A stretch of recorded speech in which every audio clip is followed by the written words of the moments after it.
Hoje queremos recordar com a amada igreja, com os nossos irmãos e amigos do Solos Ágape, a história do dilúvio, a história de Noé. Vamos fazer isso em duas etapas, hoje e em breve daremos continuidade. A história de Noé começa no capítulo 6 de Gênesis, verso 9, e vai até o capítulo 11, verso 32. Então, capítulo de número 6, verso 9, ao capítulo 11, final dele, verso 32. Depois do capítulo 12, começamos a história do Abraão, chamado e conhecido primeiramente como Abrão. Hoje e na próxima pregação nossa, estaremos então tratando de outras partes da história de Noé. Gênesis capítulo 6, verso 9, nos diz: estas são as gerações de Noé. Noé era um homem justo e perfeito em suas gerações. Noé andava com Deus. Noé andava com Deus. Seus irmãos perceberam, há 4 realidades nesse verso de número 9, na vida de Noé.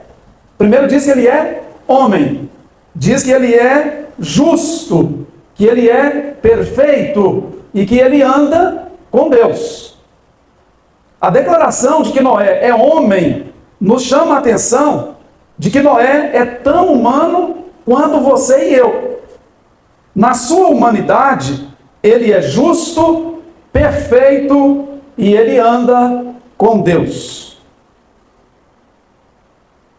Isso significa que você e eu, já que Noé é um homem, semelhante a nós, que nós também podemos ser justos, perfeitos e andar com Deus.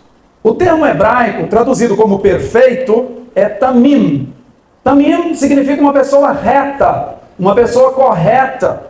Ser perfeito, na concepção bíblica, não é ser sem defeito. É ter defeitos e reconhecer que os tem. É ser capaz de confessar os erros, de pedir perdão àquele que pode perdoar. Então, a ideia de perfeição, às vezes, ela é mal compreendida. Então, quando a Bíblia diz ser perfeito, ela está dizendo seja completo, seja íntegro, seja reto diante de Deus. Então, qualquer um de nós, se o Noé conseguiu, qualquer um de nós pode conseguir, porque o Noé era um ser humano, assim como nós também o somos. Quando o texto diz que Noé anda com Deus, está dizendo que Noé passeia com Deus. Esse verbo andar, da forma como está aqui no hebraico, é passear. Nós passeamos com amigos. Normalmente não chamamos pessoas de quem nós não gostamos, muito menos se a gente tiver algum inimigo, né? Eu creio que a pessoa não vai chamar o inimigo para fazer um passeio, né? Seria algo estranho. Então, significa que Noé está passeando com um amigo, com seu amigo, que é Deus. Então, nós também podemos passear com Deus. Em Gênesis 3:8, Deus passeava no jardim do Éden pela viração do dia. Em Gênesis 5:24, diz que Enoque andava com Deus. E no 6:9, que lemos aqui nesta noite, Noé também anda com Deus. Deus passeia com Adão em um jardim perfeito, sem a presença do pecado. Noé passeia com Deus no meio da corrupção e da violência, conforme os versos 11 a 13, ao ponto de Deus anunciar o fim do mundo. Ainda assim, em situação de vulnerabilidade, a Bíblia diz que Noé se mantém íntegro, reto, ou seja, perfeito, justo, e que ele anda e continua andando com Deus, mesmo em meio à corrupção, e uma corrupção terrível que leva Deus a destruir o mundo. Deus coloca o íntegro Noé no meio de uma geração corrompida, corrupta, violenta, para transformar aqueles que estão à sua volta. Deus tira o Enoque íntegro, reto, temente a Deus, do meio da corrupção, para poupá-lo. Enoque teve esse privilégio de ser tirado do meio da corrupção. O Noé, Deus o coloca no meio da corrupção para pregar a palavra de Deus, o que Deus estava prestes a fazer. E veja que o pregador Noé não teve muito sucesso. Às vezes é difícil para um pregador que prega a palavra e aparentemente não vê resultados dessa pregação. O Noé, ele não viu muito resultado, mas ele conseguiu, pelo menos, que as suas noras, os seus filhos, isso é um grande sucesso, conseguir que todos os filhos, que as noras escutassem a pregação e acreditassem. Imagina acreditar numa chuva que não existe, que eles nunca viram. E não é uma chuva qualquer, é uma chuva que vai colocar o mundo debaixo d'água, que vai matar tudo o que existe, que tem vida. Então você tem que acreditar muito. Eu já falei aqui que às vezes a gente ora pedindo a Deus chuva, mas não leva o guarda-chuva. Aqui são pessoas que não sabem o que é chuva, e muita chuva, que vai colocar o mundo debaixo d'água. Então essas noras, esses filhos, esses 3 filhos, as 3 noras, realmente acreditaram, confiaram que o Noé não era uma pessoa doida, mas que Deus realmente falava com ele e que o dilúvio estava para chegar. O nosso pai, nosso primeiro pai, que é Adão, ele está num contexto de perfeição, mas ele se corrompe. Ele se corrompe. Então você pode estar aqui no seio da igreja e se corromper, pecar contra Deus, fazer coisas errôneas, mas você também pode estar lá fora, no meio da corrupção, da violência, e se manter íntegro, se manter fiel à palavra de Deus, como fez Noé. A pergunta que eu faço é: estamos no meio de uma geração corrompida, violenta, vamos nos corromper? Ou vamos trazer luz para iluminar as trevas à nossa volta? O homem Noé, ele gera 3 filhos, conforme o verso 10. 3 filhos. O filho Shem, que a gente chama em português de Sem, que significa nome, reputação, fama. O filho Cã, né, que algumas versões traduz como cão, né? Aliás, uma pronúncia. Em hebraico não temos ão, temos am. Então, Ram é o nome dele, mas é difícil para nós brasileiros falarmos Ram. Então ficou como Cã, que significa quente. E o Yafet, ou Yefet, que é o Jafé, que significa ampliado ou expandido. Cada nome na Bíblia tem um significado, mesmo que a gente não saiba mais, alguns a gente não sabe com certeza o significado, mas todos eles têm um significado. Noé constrói a arca como Deus ordena. A raça humana e os animais são preservados por causa da obediência de um homem e a sua esposa, que deu todo o apoio a Noé para que a mensagem fosse pregada. Deve ter sido ridicularizada muitas vezes. Lá vai a esposa daquele doido que está fazendo um barco que eles nem sabem para que serve, né? E um barco gigantesco, né? Uma coisa monstruosa. Lá vai a mulher daquele maluco, né? Daquele doido.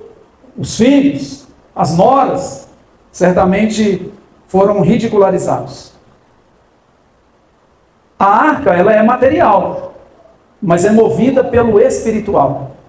Nós também somos matéria, mas somos movidos pelo espiritual.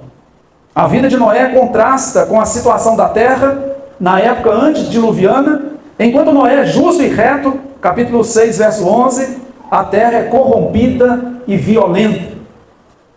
Noé é o contraste entre o bem e o mal. Ele anda com Deus enquanto os demais andam nas trevas espirituais. Noé anda na contramão da história. É uma família no meio de pessoas violentas, pecadoras, desviadas de Deus, que ridicularizam a pregação do Noé. Noé pregou por muitos e muitos anos. Não se construiu a arca da noite para o dia. Muitos anos de trabalho e de pregação. Cada martelada que ele dava naquela madeira era pregando arrependimento. Na verdade, a corrupção e a violência só tem conserto se o ser humano se consertar. Aqueles vizinhos todos do Noé e pessoas distantes ouviram falar. Tem um doido aí construindo um objeto gigantesco, falando que vai cair muita água do céu e que vai cobrir a terra. Uma pessoa muito esquisita. Certamente muitos foram lá visitar e ver e zombar, porque eles não entraram na arca. Eles tiveram oportunidade. No mínimo aqueles vizinhos, os que iam lá ver, tiveram a oportunidade da salvação, mas rejeitaram a salvação. Rejeitaram a pregação do Noé. De Noé para cá, evoluímos, eu diria, exponencialmente em termos de tecnologia. Mas não evoluímos quase nada em termos de vida espiritual, em termos de ética, em termos de santidade. Evolução muito, muito pouca. Muito pouca. Noé contribui com a diminuição da corrupção e da violência, sendo justo e reto. Se não dá para acabar com a violência do mundo, ele consegue acabar pelo menos com a violência dentro de casa. Seus filhos, suas noras, sua esposa, ele próprio, eles não são violentos, não são corruptos. Noé, como uma formiguinha, faz a parte dele no mundo. Ele anda com Deus. Que tal sermos também formiguinhas, como Noé, no meio de uma geração corrompida e violenta? Andarmos com Deus, passearmos com Deus. Como andar com Deus no Brasil, em meio à corrupção e à violência? A resposta é óbvia, óbvia. Não sendo corrupto e nem violento. Não aceitando suborno ou qualquer outra forma de corrupção. A receita é simples. E tem que começar com as coisas pequenas. Coisas pequenas. Semana passada, estava na padaria, e aí comprei lá uns pães de queijo, tem lá um pão de queijo muito gostoso, e mais alguma outra coisa.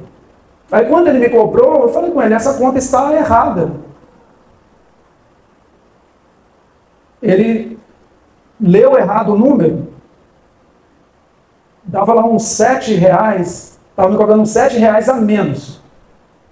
E aí eu pensei, comigo, depois que eu falei com ele e fizemos as contas certas, eu pensei, eu faria isso se fosse R$700 mil, fosse um grande negócio, em que a diferença, ele me cobrou R$700 a menos, faria isso se fosse R$7 milhões?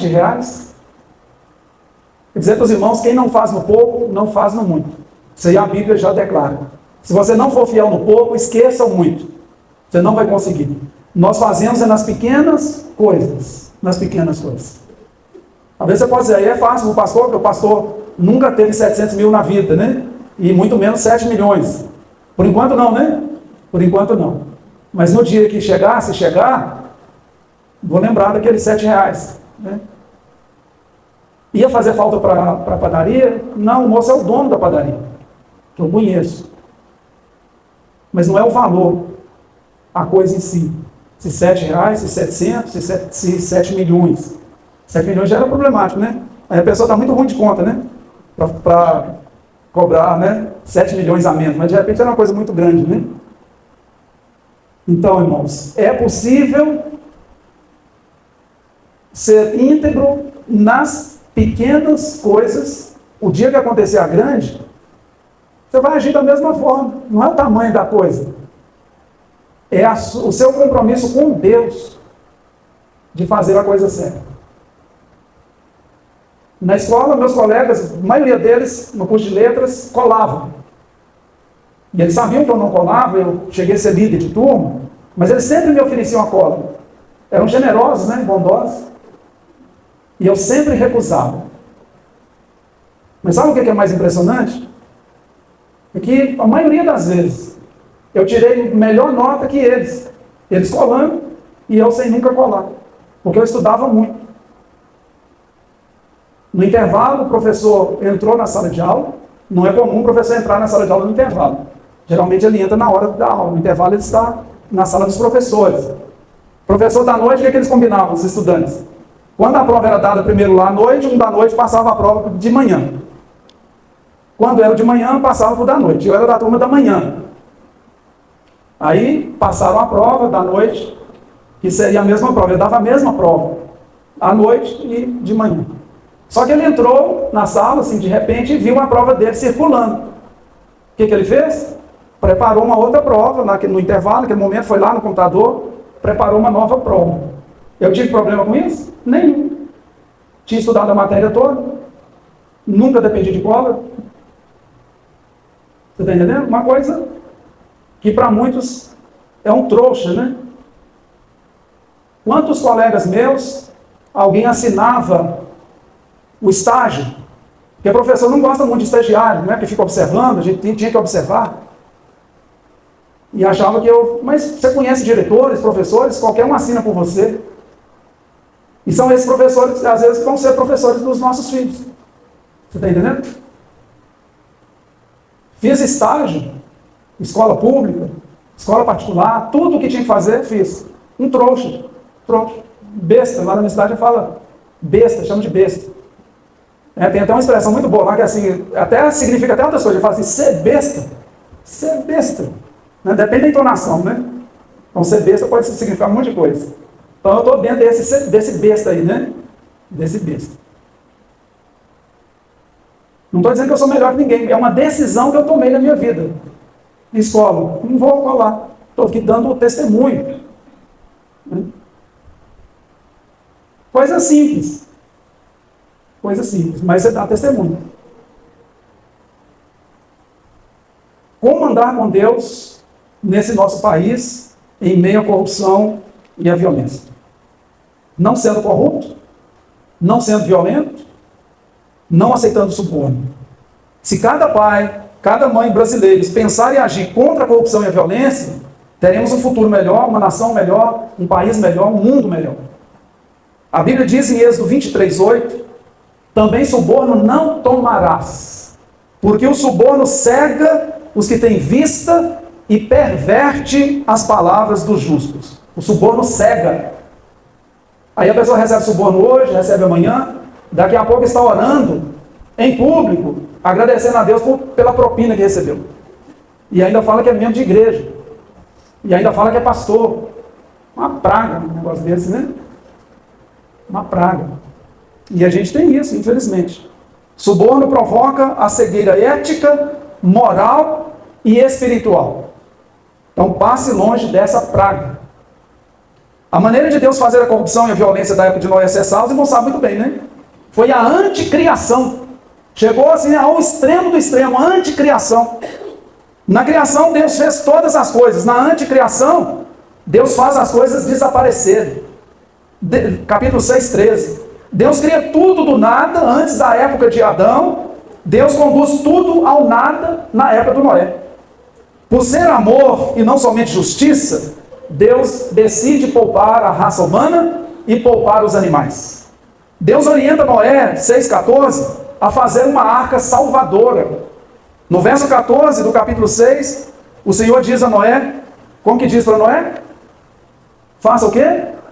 Uma arca para quem? Para quem que ele vai fazer a arca? Para ti. Você é meu amigo.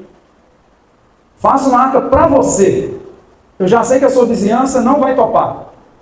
Já sei que aqueles que vêm de longe para ver não vão entrar. Mas eu sei que você vai, porque você é justo, você é íntegro, você anda comigo. Você vai entrar. Então faça para ti. E para a tua família. E para os animaizinhos. Eles vão entrar. Você chama e eles vêm. Pode chamar que eles vêm. Não há esperança para a humanidade antediluviana fora de Noé. As águas turbulentas estarão do lado de fora da arca. Do lado de dentro haverá paz e tranquilidade. A arca não é para todos, mas todos estão representados na arca. A arca de Noé é betumada por dentro e por fora.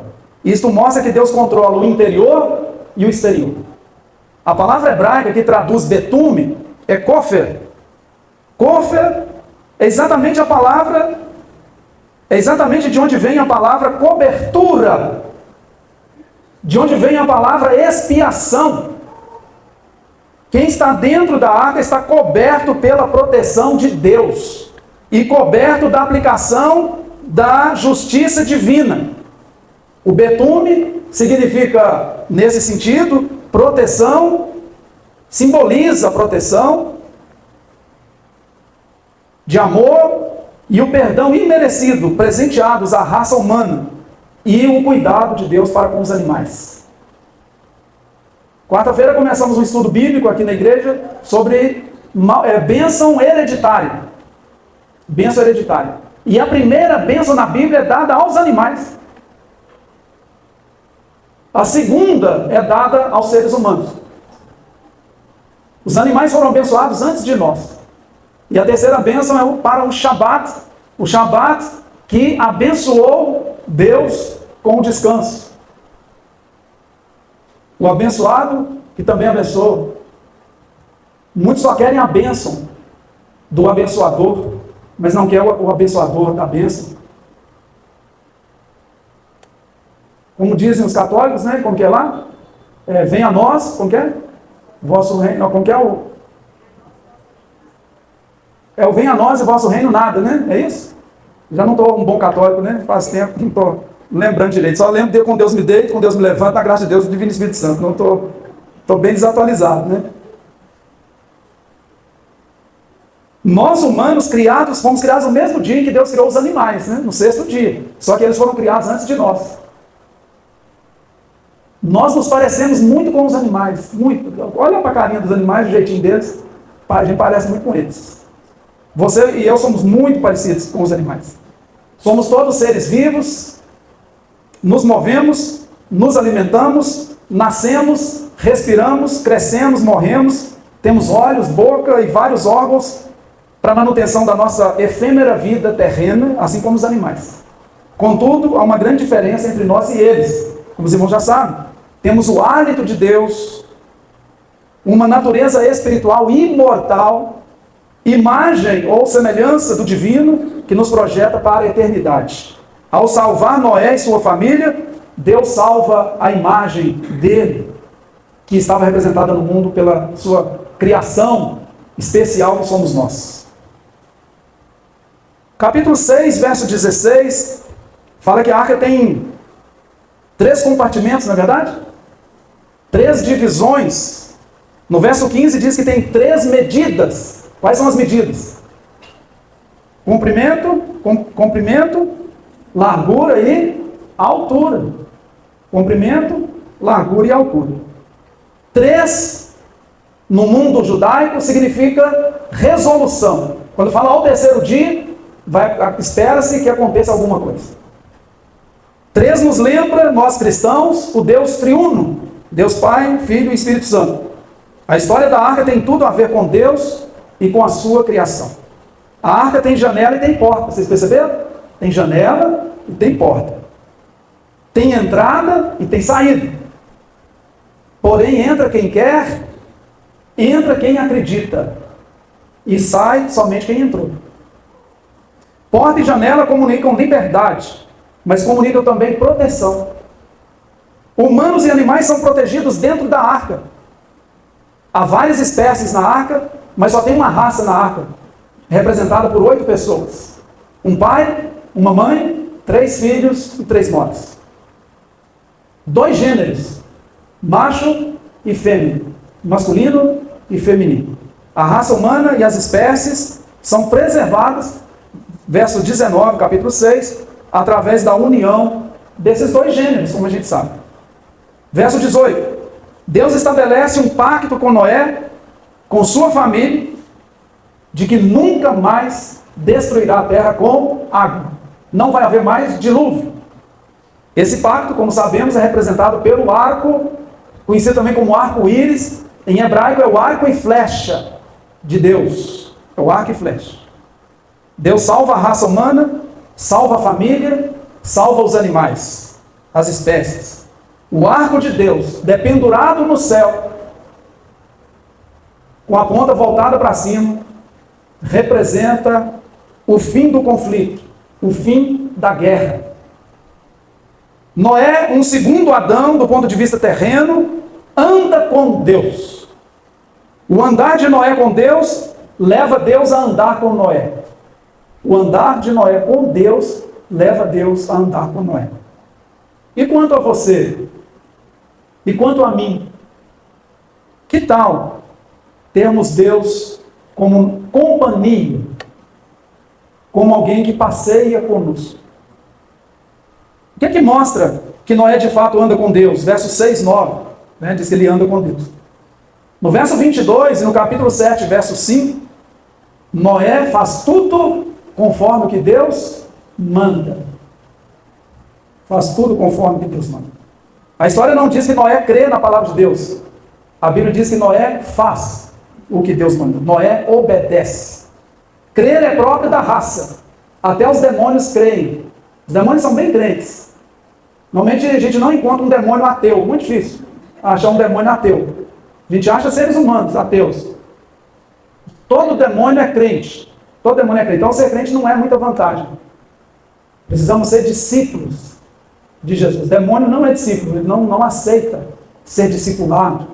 Ele é rebelde. Já tem um canto dele.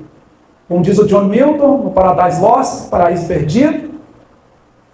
Como disse o demônio, eu prefiro reinar no inferno a ser escravo no céu. Prefiro reinar no inferno a ser escravo no céu. Então ele não quer ser escravo de Deus, não quer ser servo de Deus. Ele prefere ser o rei do inferno, ser o pai dos mentirosos. Jesus disse, vós tendes por pai o diabo. Uma turma, né? Foi para todo mundo. Mas como assim? Somos filhos de Abraão? Aquele que comete pecado é escravo do pecado, disse Jesus. Aquele que vive na prática do pecado é escravo do pecado. Fazer envolve fé e ação. Tiago nos diz, a fé sem obras é morta. Noé faz a arca, e deu trabalho, viu? Aqueles meninos trabalharam muito, esposa, foram anos de trabalho. Fazer uma arca não é fácil. O verso 17, capítulo 6. O dilúvio deixa com Deus que ele faz. O dilúvio é por conta de Deus. A arca é por conta de Noé. Há coisas que Deus faz e há coisas que Deus não faz. Que Deus permite que nós façamos. O que cabe a nós, tenha certeza, Deus não fará. Não faz. Por que ele não faz? Porque ele já fez quando nos criou em condições de fazer.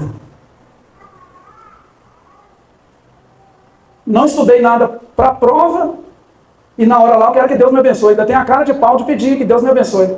Sou uma pessoa preguiçosa, não estudei nada.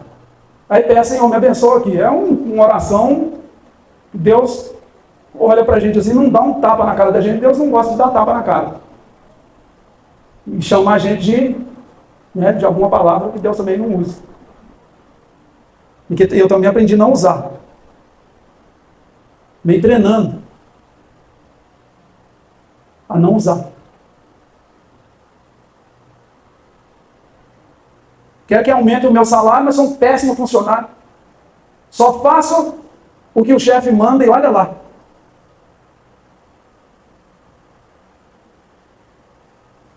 Eu já contei para os irmãos, meu tempo lá em Israel, eu trabalhava 8, 9, 10 horas por dia, lavando vasilhas grandes, porque quem trabalhou antes de mim deixava pilhas, sujeira. Eu não tinha coragem. E sabe qual era o meu salário lá? Alimentação e moradia. Alimentação e moradia. Mas eu não tinha coragem de terminar o trabalho e deixar sujeira para quem viesse depois de mim. Quem vinha depois de mim no outro dia, chegava lá, trabalhava 4 horas, no muito. é o trouxa, né? Como diz lá em Paracatu, né? Besta, né? Ser besta.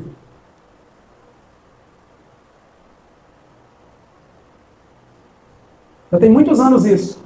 Se tiver algum conhecido lá no kibbutz, onde eu morei, você pode ter certeza. Eu voltei lá depois de alguns anos. O pessoal se lembra. Aí por que Deus me colocou num curso exclusivo para judeu imigrante da Rússia? Deve ter alguma coisa a ver, daí não? Lembra do José, né? José do Egito. A gente acha bonita a história do José, mas a gente não quer imitar o José. Vamos imitar o José. O Noé, até rima, né? Vamos imitar essa gente. O que cabe a nós, Deus não faz. Isso você pode ter certeza. Porque Ele já nos fez em condição de fazer. Aliança ou pacto é a ação de Deus. A entrada na arca é a ação de Noé.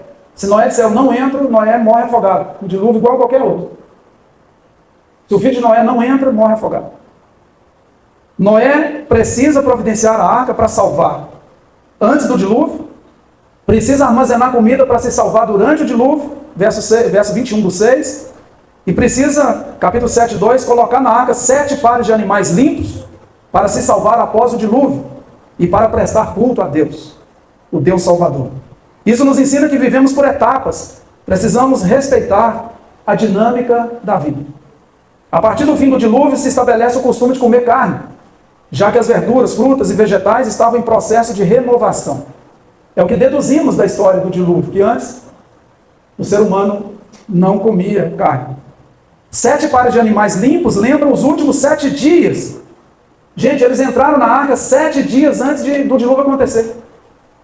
O casal, os filhos, as noras e os animais. Imagina 7 dias lá, fechados dentro da arca, esperando a chuva. Imagina o pessoal que passava, que nunca viram chuva na vida, zombando deles. 7 dias para o início do dilúvio. Lembram também que o sacrifício bíblico tem a ver com refeições em comunhão com Deus, com a família e com o próximo.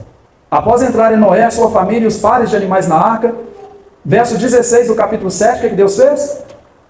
Fechou 7 dias antes a porta e a janela pelo lado de fora. Ser fechado pelo lado de fora. Quem pode abrir isso? Né? Deus. Isso se chama segurança plena. Significa que porta que Deus fecha, ninguém abre. Porta que Deus abre, ninguém fecha. Janela que Deus fecha, ninguém abre. Janela que Deus abre, ninguém fecha. Deus tem uma porta. Deus tem uma janela escancaradas para você, meu irmão. Ele espera que você passe por ela o quanto antes. Quando você passar, as tempestades virão, mas você não será submergido.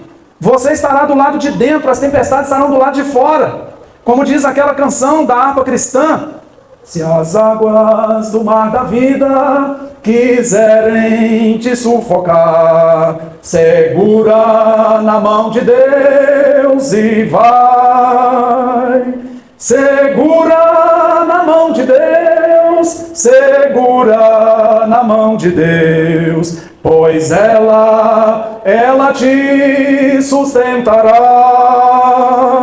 Não temas, segue adiante e não olhes para trás. Segura na mão de Deus e vai.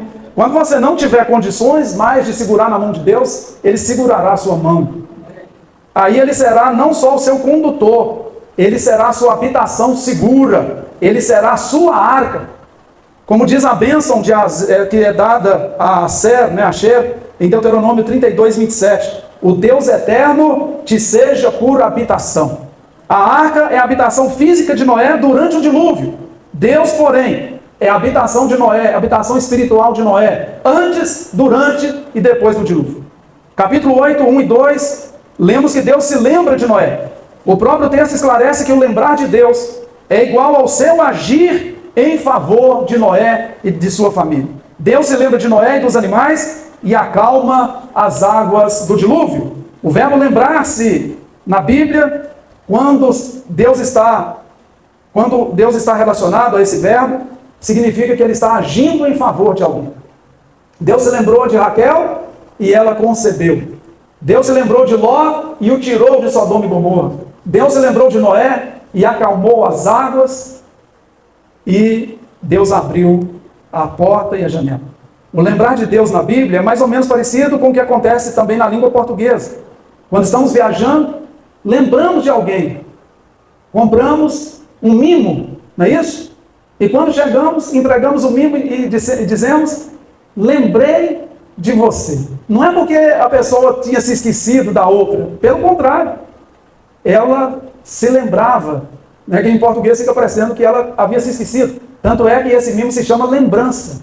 Trouxe aqui uma lembrança. Quer dizer, eu me lembrei de você. Então, quando a Bíblia diz que Deus se lembrou, significa Deus agiu em seu favor.